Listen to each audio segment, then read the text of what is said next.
ကောင်းကင်ကြီးကိုမကြည့်လိုက်တိုင်းလေပြန်တွေရဲ့အတန်ကိုကြားနေရပါတယ်။အဲ့ဒီအတန်တွေကကျွန်တော်တို့ရဲ့အိမ်မက်တွေကိုလေထဲမှာလွင်မျောစေခဲ့ပါတယ်။ဒါပေမဲ့အိမ်မက်တွေတိုင်းကလှပနေတာတော့မဟုတ်ပါဘူး။တချို့အိမ်မက်တွေကနာကျင်မှုတွေဆုံးရှုံးမှုတွေနဲ့ရောထွေးနေတတ်ပါတယ်။မင်္ဂလာပါ The Semitis Channel ကနေပြန်လည်ကြိုဆိုလိုက်ပါတယ်။ဒီနေ့မှာတော့ကျွန်တော်တို့ channel ကနေပြီးတော့အလှပဆုံးနဲ့အနက်ရှိုင်းဆုံးဇာတ်ကားတစ်ကားဖြစ်တဲ့ The Way Right ဆိုတဲ့ဇာတ်ကားလေးကိုတင်ဆက်ပေးတော့ပါမယ်။ဒီဇာတ်လမ်းကလေးပြားတွေအကြောင်းတွေပဲမဟုတ်ပါဘူး။ဒါအိမ်မက်တွေအချစ်တွေနဲ့စစ်ပွဲရဲ့ကြမ်းတမ်းတဲ့လက်တွေ့ဘဝကြားမှာရုန်းကန်ခဲ့ရတဲ့လူတစ်ယောက်ရဲ့ဘဝဇာတ်ကြောင်းပဲဖြစ်ပါတယ်။ငယ်စဉ်ကဂျီရိုဟိုရီကိုရှိဟာမျက်မှန်တူတူလေးတွေနဲ့အစောက်တွေကြားမှာနေမျောနေတတ်တဲ့ကောင်းလင်းတစ်ယောက်ပါ။သူ့ရဲ့အကြီးမားဆုံးအိမ်မက်ကတော့လေမှုတစ်ယောက်ဖြစ်ဖို့ပါပဲ။ဒါပေမဲ့မျက်မှန်တူတူလေးတွေကသူ့ရဲ့အမြင်အာရုံကိုအဟံတာဖြစ်စေခဲ့ပါတယ်။ဒီနေ့မှာတော့တက်ထဲမှာအီတလီနိုင်ငံရဲ့နာမည်ကျော်လေယာဉ်ဒီဇိုင်နာကာပရိုနီနဲ့တွေ့ဆုံခဲ့ပါတယ်။ကာပရိုနီကဂျီရိုကိုလေးပြန်နေဆိုတာစပွဲအတွက်မဟုတ်ကောင်းကင်အလှတရားအတွက်ဖန်တီးတာလို့ပြောပြခဲ့ပါတယ်။ဒီစကားကဂျီရိုရဲ့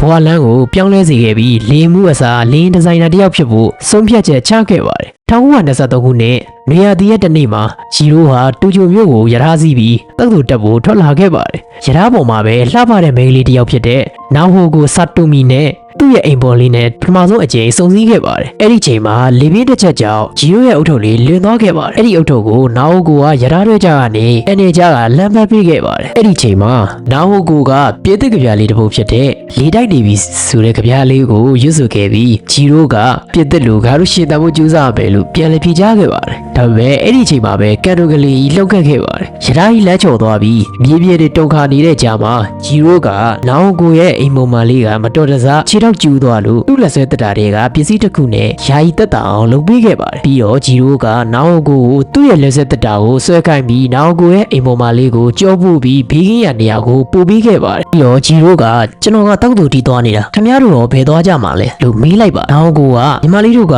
အင်္ဂါလူတွေကိုသွားခေါ်ဖို့ပြောလိုက်ပါမယ်လို့ပြောတော့ဂျီရိုကအပေါ်လိုက်ခဲ့ပြီးမယ်လို့ပြောလိုက်ပါတယ်ပြီးတော့ဂျီရိုကနာဟိုကိုရဲ့အိမ်ပေါ်မှာလေးကိုသူ့ရဲ့လက်ဆွဲအိတ်ကိုအပ်ခဲ့ပြီးသိမကြဘူးဆိုပြီးပြောကနာဟိုကိ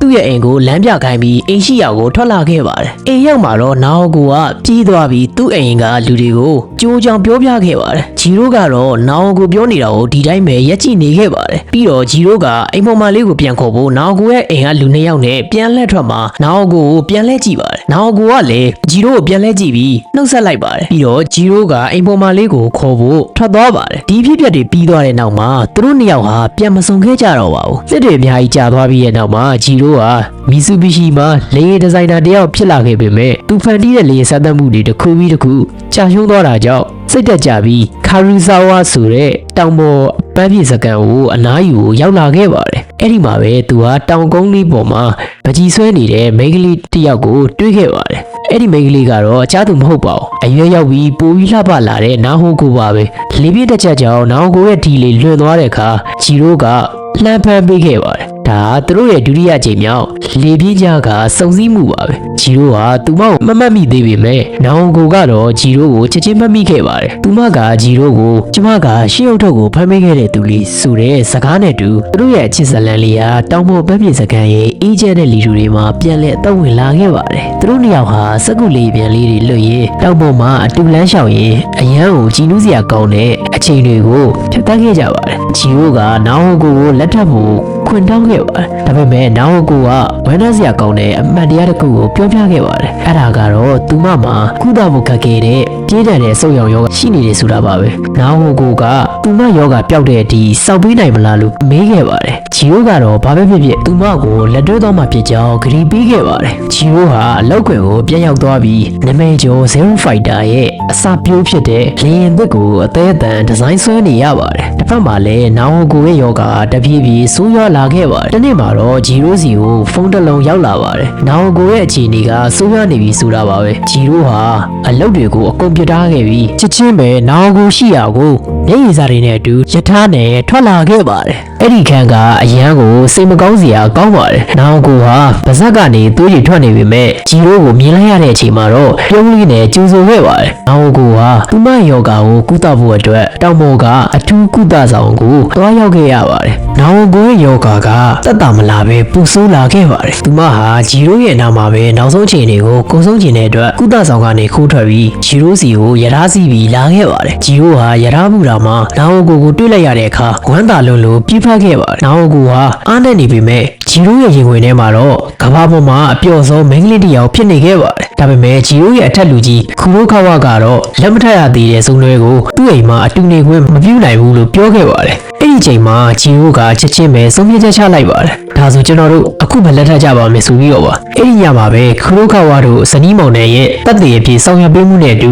ဂျီရိုနဲ့နောင်ကိုတို့ရဲ့မင်္ဂလာပွဲလေးကိုကျင်းပခဲ့ပါတယ်ခမ်းနားတဲ့ဟိုတယ်တွေဧည့်သည်အများကြီးမရှိပါဘူးမိအိမ်လေးတွေရဲ့မိန်ပြပြအလင်းရောင်အောင်မှာရိုးရှင်းတဲ့ဝတ်စုံလေးတွေနဲ့သူတို့နှစ်ယောက်ဟာတယောက်ကိုတယောက်ထာဝရလက်တွဲဖို့ဂတိသစ္စာပြုခဲ့ကြပါတယ်နောက်ကိုဟာသူမရဲ့ယောဂဝိညာဉ်ကိုဖုံးကွယ်ပြီးအလားဆုံးပြင်ဆင်ထားခဲ့ပါတယ်မင်္ဂလာဆောင်ပြီးတဲ့နောက်မှာတော့သူတို့ရဲ့ဘဝဟာအရန်ကိုရိုးရှင်းပြီးကြည်နူးစရာကောင်းပါတယ်ဂျီရိုဟာသူ့ရဲ့လင်းဒီဇိုင်းကိုအပိသက်ဖို့အိမ်မှာပဲနေမညာမှာအလုပ်လုပ်နေရပါတယ်နောက်ကိုကတော့သူ့ဘေးနားမှာအဲ့ရတဲ့လဲနေပေမဲ့ဂျီရိုရဲ့လက်တစ်ဖက်ကိုအမြဲတမ်းတင်းတင်းဆုပ်ကင်ထားပြီးပါတယ်ဂျီရိုကလည်းလက်တစ်ဖက်နဲ့ဒီဇိုင်းဆွဲရင်နောက်လက်တစ်ဖက်နဲ့သူ့ဇနီးလေးရဲ့လက်ကိုဆုပ်ကင်ထားခဲ့ပါတယ်ဒီနေ့မှာတော့ဂျီရိုရဲ့ညီမခါယောကနောင်ကိုလာပြစုရင်ဂျီရိုကိုပြစ်တင်ခဲ့ပါတယ်အခုမိမကတည်ရန်ဆက်ဆက်ဖြစ်နေတော့အကိုကအလုပ်တွေပဲလုပ်နေတော့မှလားဆိုပြီးတော့ပါဒါပေမဲ့နောင်ကိုကတော့ဂျီရိုရဲ့အိမ်မက်တွေကိုနားလည်ပေးခဲ့ပါတယ်သူမဟာဂျီရိုရဲ့အိမ်မက်အောင်မြင်မှုကိုမြင်ချင်ခဲ့တာပါသူတို့နှစ်ယောက်ဟာအချိန်တိုင်းကိုတန်ဖိုးထားခဲ့ကြပါတယ်ဂျီရိုဆက်လက်တောက်ချင်တဲ့အခါ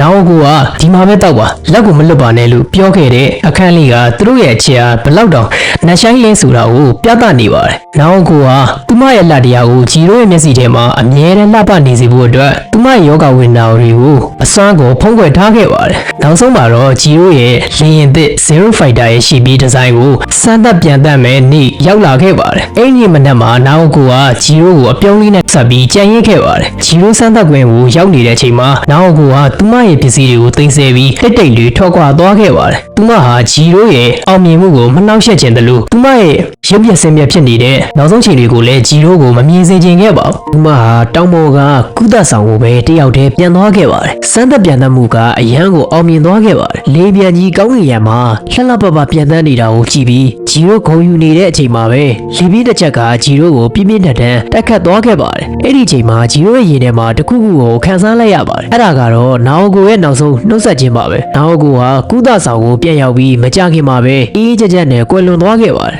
ဇလန်ရဲ့အဆုံးသတ်မှာတော့ဂျီရိုဟာစစ်ပွဲပြီးပျက်စီးနေတဲ့လေပြန်တွေကြားမှာကပ်ပရိုနီနဲ့ပြန်လဲဆုံတွေ့ခဲ့ပါတယ်ဂျီရိုဟာသူ့ရဲ့လက်ပါတဲ့အိမ်မက်တွေကစစ်ပွဲရဲ့လက်နက်တွေဖြစ်သွားခဲ့လို့ဝမ်းနဲ့နေခဲ့ပါတယ်အဲ့ဒီအချိန်မှာဘဝကနေနာအိုကိုရဲ့ပုံရိပ်လေးပေါ်လာခဲ့ပါတယ်သူမဟာကြီးလေးကိုကင်ပြီးဂျီရိုကိုလှမ်းအော်ပြောခဲ့ပါတယ်အသက်ရှင်နေရမယ်လို့ဆိုပြီးတော့ပါနာအိုကိုဟာလေထဲမှာပျော်ဝင်သွားပြီးဂျီရိုကတော့သူမရဲ့စကားကိုရင်ထဲမှာပိုက်ထားရင်နာကျင်မှုတွေကိုခွန်အားအဖြစ်ပြောင်းလဲပြီးရှစ်ဆက်ဖို့ဆုံးဖြတ်လိုက်ပါတော့တယ်။ဒဝင်းဝိုက်စကားဟာကျွန်တော်တို့ကိုသင်ခန်းစာတစ်ခုပေးသွားပါတယ်။ဒီတိုက်နေတဲ့ရေငါတို့အသက်ရှင်မှုကြိုးစားရမယ်ဆိုတာပါပဲ။ဘဝမှာဆုံးရှုံးမှုတွေနာကျင်မှုတွေရှိနေပါစေအောင်ကိုယ့်ရဲ့အိမ်မက်နဲ့ကိုချစ်ရတဲ့သူတွေအတွက်ရှင်သန်နေထိုင်သွားဖို့ကအရေးကြီးဆုံးပါပဲ။အဆုံးထိကြီးစုပေးခဲ့ကြတဲ့အတွက်ကျေးဇူးများကြီးတင်ပါတယ်။နောက်တဲ့စိတ်ဝင်စားစရာကောင်းတဲ့ဇလန်ရီကတ်တွေနဲ့ပြန်လာခဲ့ပါအောင်မယ်။အားလုံးပဲဒီတိုက်ရရက်မှာကောင်းဆုံးရှင်သန်နိုင်ကြပါစေ။